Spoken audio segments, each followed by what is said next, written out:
In today's video, I'm going to teach you how to use content-aware fill to remove objects in Photoshop. Start by opening your image in Photoshop.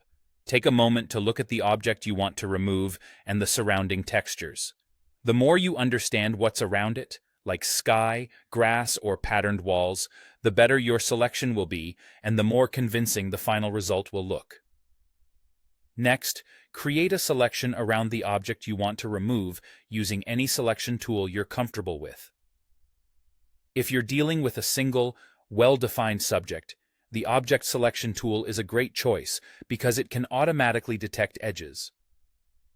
For a quick and flexible approach, the Quick Selection tool lets you paint over the area to build the selection as you go.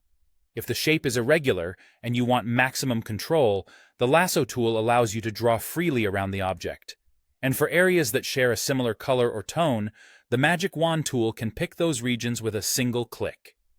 Whichever tool you choose, aim for a clean, close selection that includes the object and slightly overlaps the background to give Photoshop more to work with.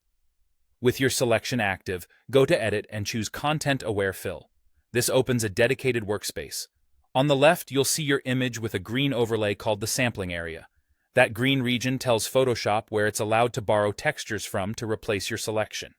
On the right, you'll see a live fill preview. This preview updates to show how the selected area will look once it's filled, so you can evaluate whether the surrounding textures blend naturally. When you're satisfied with what you see in the preview, look for the Output to setting in the workspace. You have a few options. Current layer will overwrite the pixels directly on your existing layer, which is fast but permanent. New layer is ideal for non-destructive editing because it keeps your original layer untouched and places the fill on a separate layer. Duplicate layer creates a full copy of your layer with the fill applied, which can be useful if you prefer working on a duplicate version of the image. Choose the option that fits your workflow, then click OK or Apply to commit the fill. That's it. You've removed the object using Content-Aware Fill. Review the result at normal viewing size to make sure everything blends seamlessly, and you're done.